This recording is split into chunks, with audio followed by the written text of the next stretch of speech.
పట్టణంలోని తిరుపతి గంగమ్మ ఆలయాన్ని రాతితో నిర్మిస్తామని కూల్చివేసి ఇప్పుడు సిమెంటుతో కట్టడం ఏంటని ప్రశ్నించిన టీడీపీ నాయకులు.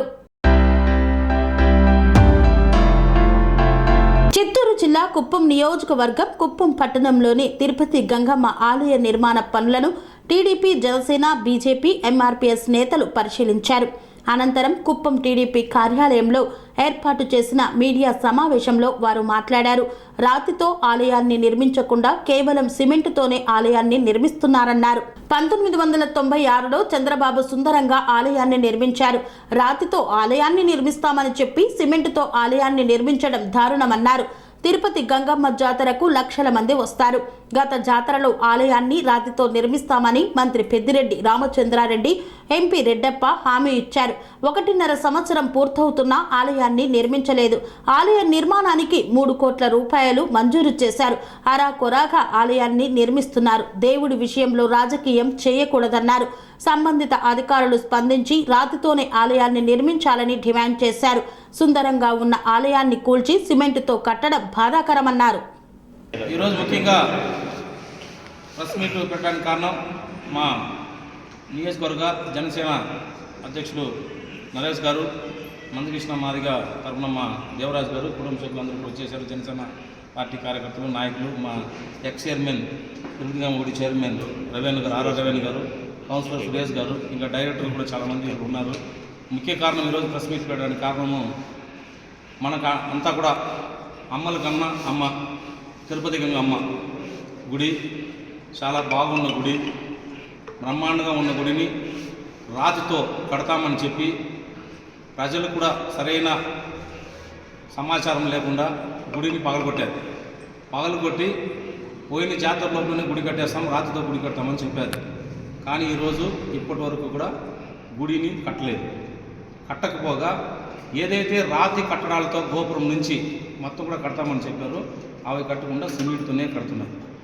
తెలుగుదేశం పార్టీ మిగతా ప్రజలందరూ కూడా ఒక తిరుపతి గమ్మ భక్తుడిగా కూడా నేను మాట్లాడుతున్నాను. పార్టీ పక్కన భక్తుడిగా కూడా మేమందరూ కూడా అమ్మవారి ఆశీస్సులు మాకు ఇప్పుడు కూడా కుప్పం నియోజకవర్గం పైన అందరిపైన ప్రజలపైన ఉంది.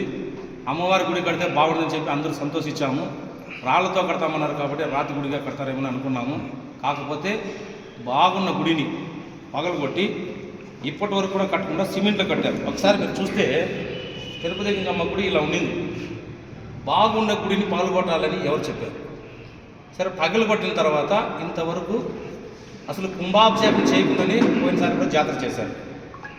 కుంభాభిషేకం చేయకుండానే జాతర చేశారు. మళ్ళీ కూడా జాతర జరిగింది. అమ్మవారి జాతర జరగాలి. కాకపోతే మాకు చెప్పిన విధంగా, ప్రజలకు తెలియజేసిన విధంగా రాతి కట్టడాలతో గోపురంతో సహా మండపం కానీ అన్నీ కూడా రాతితో కట్టాలి. అట్లా లేకుండా సిమెంట్లో చాలా అద్భుతంగా చంద్రబాబు నాయుడు గారు ముఖ్యమంత్రిగా అప్పుడున్న గుడి చైర్మన్ సతీష్ గారు ఉన్నారు. సతీష్ కుమార్ చైర్మన్ ఉన్నప్పుడు 7,45,000 1996 అనుకుంటారు గుడి నిర్మాణం జరిగింది. చాలా అద్భుతంగా ఉన్న గుడిని ఈ రకంగా వాళ్ళు ఈ రోజుకి ఏమీ లేకుండా చేశారు. గుడిని ఒక దేవుడు, ఒక భక్తి భావనతో ఉన్న దాని గుడిని ఏమీ లేకుండా చేశారు. కాబట్టి మేము ఒక భక్తులుగా తెలుగుదేశం పార్టీ తరఫున మీరు ఇప్పటికైనా రాతి కట్టడాలతో కట్టండి. అట్లా లేకుండా సిమెంట్లో కట్టడం ఎంతవరకు కరెక్ట్. కాబట్టి దయచేసి ఇప్పటికైనా మేము ఆ ఎండోమెంట్ డైరెక్టర్ని, ఎండోమెంట్ కమిషనర్ని మేమందరూ కూడా కోరుతున్నాం. దయచేసి ఎలక్షన్ కోడ్ కూడా వచ్చింది. అమ్మవారి జాతరని జరిపి మళ్ళీ ఏ ప్రభుత్వం, మాకు పూర్తి నమ్మకం, విశ్వాసం ఉంది. జనసేన, బీజేపీ, తెలుగుదేశం, అదే మరిగా మా ఎంఆర్పీఎస్ కూడా పార్టీ మొత్తం కలిసింది. 100% రాష్ట్రంలో, దేశంలో ఎన్డీఏ కూటమి భారీ మెజార్టీతో ప్రభుత్వం ఏర్పాటు చేయడం ఖాయం. అందులో భాగంగానే కుప్పం తిరుపతి గుడి కూడా రాతి కట్టడాలతో ఇక్కడ కుప్పం నియోజకవర్గంలో ఒకసారి గమనిస్తే బెంగళూరు, కర్ణాటక, తమిళనాడు, విదేశాలకు కూడా ఇక్కడి నుంచి ఎక్స్పోర్ట్ జరుగుతుంది. రాతి కార్మికులు కానీ వాళ్ళ యొక్క రాతి కార్మికులపై పనిచేయడం కానీ, ఆ యొక్క రాతి కార్మికుల డిజైన్ కానీ, గుళ్ళు కట్టడం కానీ ఇక్కడి నుంచి రోజుకి 5,000 నుంచి 10,000 మంది బయట ఊళ్ళకి వెళ్ళి పనిచేసి గుళ్ళు కడుతున్నారు. అలాంటిది కుప్పంలో ఇంత దౌర్భాగ్యంగా గుడిని పగలగొట్టి ఆ గుడిని సిమెంట్ కట్టడం ఎంతో కరెక్ట్. ఒకసారి చూస్తే కుప్పం నియోజకవర్గం, కుప్పం టౌన్లో 2 గుళ్ళు జాతర ఫేమస్గా జరుగుతుంది. నియోజకవర్గం అంతా కూడా లక్షలాది మంది తరలి వచ్చే గుళ్ళు 2. ఒకటి తిరుపతి గంగమ్మ గుడి, రెండవది పెద్దపల్లి గంగమ్మ గుడి. పెద్దపల్లి గంగమ్మ గుడి ఎంత నీట్గా రాళ్ళతో కట్టి గోపురం నీట్గా పెట్టి ఎంత బాగుంది. అలా చేస్తారని మేము అనుకున్నాం. మేము ఎవరు కూడా ప్రశ్నించలేదు, మంచి అభివృద్ధి చేస్తే మేము ఇబ్బంది లేదు. కానీ ఈరోజు అస్తవ్యస్తంగా గుడిని పక్కన కొట్టి ఎత్తు పెంచి పీఠం మార్చి గోపురం కడతారని చూస్తే లాస్ట్ టైం కంటే గోపురం చిన్నదిగా కట్టి ఒక సిమెంట్లో కట్టడం అనేది చాలా దారుణం. నిజంగా మాకు అందరూ కూడా చాలా బాధేస్తుంది. తిరుపతిగా మాకు ఈ పరిస్థితి ఈ ప్రభుత్వం జగన్మోహన్ రెడ్డి ప్రభుత్వం చేసింది చాలా అన్యాయం. ఇది ఇప్పటికైనా నేను ఎన్విరాన్మెంట్ కమిషనర్ గారిని అదే మరిగా ఇక్కడ గుడి ఉన్న ముఖ్యులందరూ కూడా కోరుతున్నా, దయచేసి ఇంకొక 2 నెలలు ఎలక్షన్ అయిపోతుంది, జాతర మాత్రం అమ్మవారి జాతర బాగా జరిపించండి. మన ఎన్విరాన్మెంట్ కమిషనర్ కూడా కోరుతున్నా. ఎందుకంటే ఈరోజు ఏ ప్రభుత్వం సంబంధం లేదు, ప్రభుత్వం ఎలక్షన్ కోడ్ ఉంది కాబట్టి జాతర అమ్మవారి జాతర బాగా జరగాల. 2 నెలల తర్వాత అయిన తర్వాత కూడా మంచి రాతి కట్టడంతో గుడి నిర్మిస్తాము. అందరూ కూడా కలిసి ప్రజా ఆమోదంతో ప్రజలు ఏదైతే అనుకున్నారో ఆ విధంగా గుడి కూడా కట్టేదానికి అందరూ కలిసి ప్రజలతో భక్తాదులతో కలిసి గుడి కడతామని కూడా చెప్పి తెలియజేస్తున్నాం. అంతవరకు దయచేసి అక్కడ ఉన్న కాంట్రాక్టర్ కానీ ఎండోమెంట్ కమిషనర్ కానీ అక్కడ ఉన్న పిల్లర్లు కూడా జాతర, ఎందుకంటే ఇంకా ఉగాది 6వ తేదీ మనకు పత్రిక రాయాలి. దానికి ముందు పిల్లర్లు కంపెనీలు నిలబెట్టారు. ఎంతవరకు కరెక్ట్? ఆ కంపెనీలు కూడా ఆ గుడి నిర్మాణం కూడా చుట్టూ అదేమో కంజెస్ట్గా 3 గుడులు ఉండింది. ఒకటి వినాయకుని గుడి, తిరుపతి గమ్మ గుడి, ముత్తుమారమ్మ గుడి. ఈ 3 గుడులు కూడా అక్కడ లేదు. చాలా బాధేస్తుందండి. భక్తాదుల్ని చాలా వరకు దెబ్బతీయడమే ఈ యొక్క మా ఆత్మశైర్యాన్ని. ఎవరికైనా ఆరోగ్యం బాగలేదన్నా, మంచి కార్యక్రమం జరగాలన్నా గుడి దగ్గరికి వెళ్ళి దండం పెట్టుకుని నమస్కారం పెట్టుకుని అందరూ పోయేవాళ్ళు. ఈరోజు ఆ పరిస్థితిలో లేదు. దయచేసి 2 నెలలు మేము ఎండోమెంట్ కమిషనర్ గారిని కోరుతున్నాము. అక్కడున్న వర్క్ ఆపి జాతర జరిపించి మంచిగా మళ్ళీ వచ్చే ప్రభుత్వం చంద్రబాబు నాయుడు గారు ముఖ్యమంత్రి అవుతారనేది మా ఆశీస్సు, మా కూటమి తరఫున 100% మళ్ళీ కూడా ప్రజలు కోరుకునే విధంగా గుడి నిర్మాణం చేపడతామని చెప్పి తెలియజేసుకుంటాం.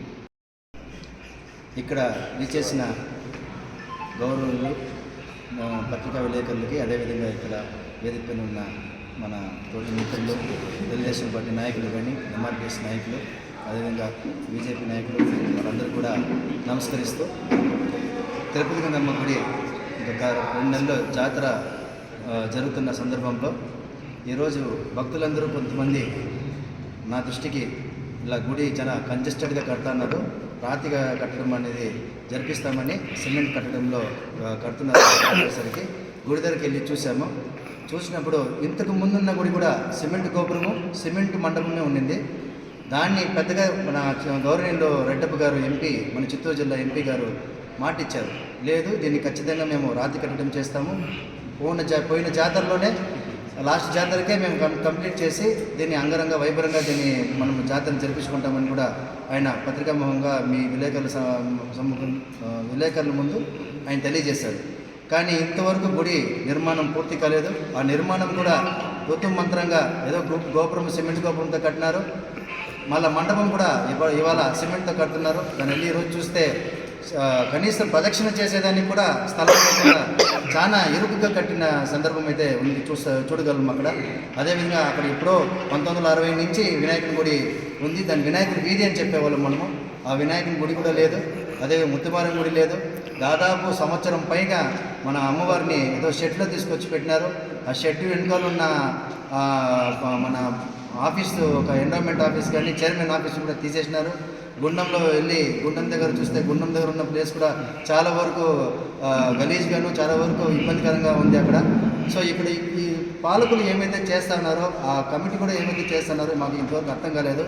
నేనైతే ఒక భక్తునిగా ఆయన చైర్మన్ గారిని కలిసి నేను అడిగాను, ఏం సార్ మీరు ఇట్లా సిమెంట్ కట్టడంతో కడుతున్నారు, ఎంతవరకు ఇది కరెక్ట్, మీరు రాత్రి కడతామన్నారు కదా అంటే, సార్ నాకు దానికి రూపాయంత సంబంధం లేదు, మీరు ఏమన్నా కాంట్రాక్టర్తో మాట్లాడుకోండి, నాకు దానికి సంబంధం లేదని మన గుడి చైర్మన్ గారు నాకు తెలియజేసినారు.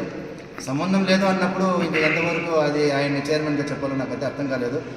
చైర్మన్ కానీ కమిటీ సభ్యులు కానీ దీనిపైన చొరవ తీసుకుంటారనుకుని చూస్తే ఇంతవరకు లేదు.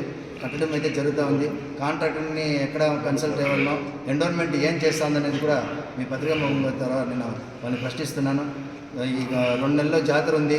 జాతర టైంలో ఆ కట్టడము వెళ్ళి చూసినా అంటే ఆ రాళ్ళు, ఆ గుంతలు, ఆ సిమెంట్ ఇది అన్నీ మీరే చూసినారంటే భక్తులు రావడానికి పూజ చేసుకోవడం చాలా ఇబ్బందిగా ఉంది. అదేవిధంగా రోడ్ పక్కన ఉన్న టెంట్లో మన అమ్మవారిని 1.5 సంవత్సరంగా అమ్మవారిని అక్కడ తీసుకొని వచ్చి పెట్టినారు. అమ్మవారికి అంత పెద్ద గుడి కట్టి అమ్మవారిని తీసుకొని వచ్చి పెట్టేం లేదు. మనందరికీ ఏదైనా సమస్య అంటే అమ్మవారితో చెప్పుకుంటాం. ఇప్పుడు అమ్మవారికే ఒక సమస్య ఉన్నప్పుడు ఎవరితో చెప్పుకోవాలి అమ్మవారిని కూడా అమ్మవారు నిజంగా బాధపడుతుంటారు. దీన్ని పెద్దలు అందరూ కూడా దీనిపైన తీసుకొని, ఎందుకంటే ఇది హైందవ ధర్మంలో మనం మర్యాద ఇవ్వాల్సిన ప్రదేశం అది. కాబట్టి అమ్మవారిని గుడిని ఖచ్చితంగా అందరూ కలిసికట్టుగా ఒక మంచి నిర్మాణం చేస్తూ ఒక మంచి జాతర జరుపుకొని అందరికీ మేలు చేసే విధంగా చూడాలని మీ పత్రికాముఖంగా కోరుతూ, అధికారులు వెంటనే అలాంటిది ఏమైనా సిమెంట్ కట్టడం ఉంటే ఆపేసి రాతి కట్టడమే చేయాలని కోరుతూ, దాదాపు 2 కోట్ల చిల్లర శాంక్షన్ అయిందన్నారు. ఇంతవరకు దాని గురించి ఎలాంటి శ్వేతపత్రం విడుదల చేయలేదు. అదేవిధంగా ఎక్కడైనా మనము చిన్న గ్రామంలో చూసినా గుడికి ఒక బ్లూ ప్రింట్ అనేది ఏర్పరుస్తారు. ఒక చిన్న బ్యానర్ అండి, గుడి సమూహం ఇట్లా ఉంటుంది, ఇట్లా మండపం ఇది, గర్భగుడి ఇది, ఇలాంటి పెడతారు. కనీసం అక్కడ బ్లూ ప్రింట్ కూడా దాన్ని అక్కడ సమకూర్చలేదు.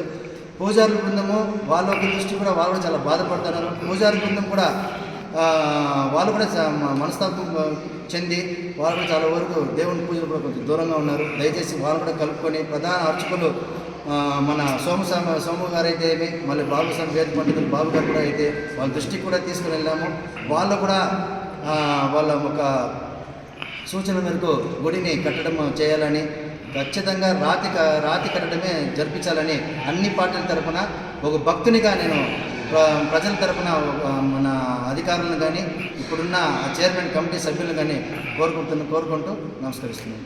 పనేసియా మెరిడియన్ హాస్పిటల్స్ ప్రతి సామాన్యుడికి అందుబాటులో అంతర్జాతీయ వైద్య ప్రమాణాలతో వైద్యం, 24 గంటల అంబులెన్స్ సర్వీసుతో పాటు అత్యవసర సేవలతో ఏర్పాటైన చికిత్సా విభాగం.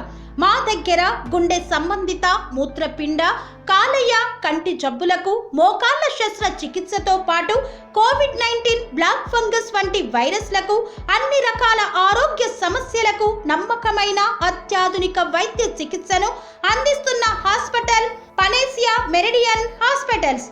మీ ఆరోగ్య సమస్య ఏదైనా ఇప్పుడు పరిష్కారం సాధ్యం.